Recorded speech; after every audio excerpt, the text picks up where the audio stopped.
আসসালামু আলাইকুম। কেমন আছেন সকলে? দীর্ঘদিন পর আবার আমার চ্যানেলে নতুন একটি ভিডিও নিয়ে আসলাম। দীর্ঘদিন বিভিন্ন কাজের চাপে, বিভিন্ন ব্যস্ততার কারণে আসতে পারিনি। আজকে আবার আপনাদের মাঝে আসলাম। আজ শুরুতেই দুটি হাঁস কিনে আনছি। হাঁস কার সবকিছু এবং সাথে বন্ধুদেরও দাওয়াত আসবে খাইতে।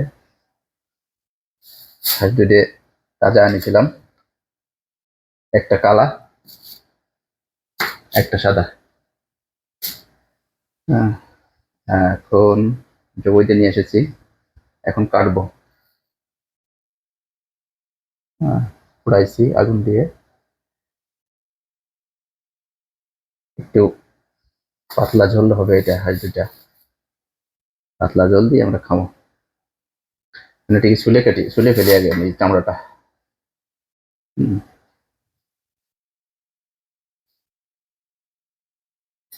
চামড়াটা ছুলে ফেলে। আমার অবশ্য আর হাঁস কাটা তো প্রফেশনালি আমি ই না,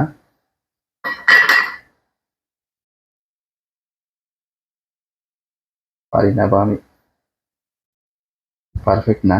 তারপরে চেষ্টা করতেছি যতটুকু পারি। এক একজনের এক এক রকমের কাটা, এক এক রকমের স্টাইল। আমি আমার মতো করে কাটতেছি। হ্যাঁ,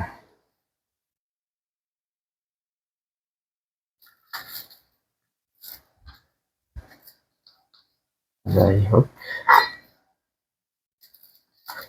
হাঁস কাটতেছি না ছাগল কাটতেছি এইটা বুঝি না। হ্যাঁ,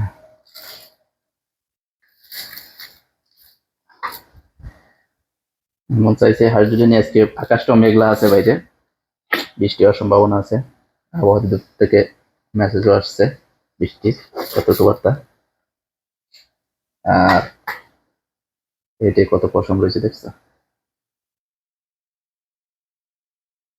এটা আবার নতুন করে পোড়াতে হবে। এটা আলাদা রাখি, নতুন করে পোড়াতে হবে আবার।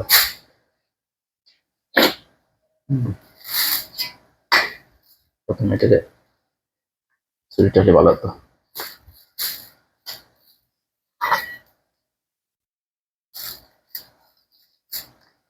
আর দিও না।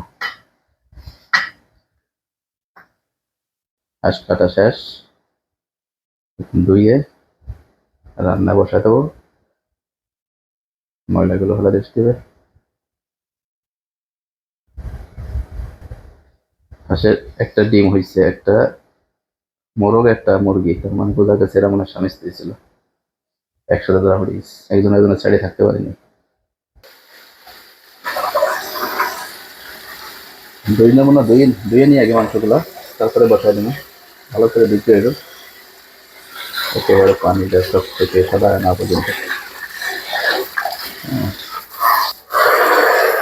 তো ধোয়া শেষ। সুন্দর কিছু ডিম হয়েছে, আর কিছুদিন থাকলে হয়তো ডিম পেড়ে যেত। হ্যাঁ, ডিম পেড়ে যেত। কারণ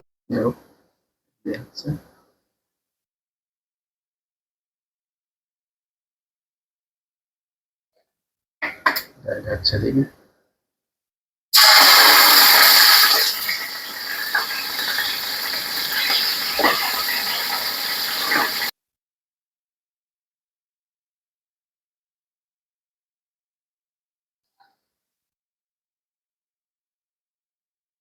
খাবারটা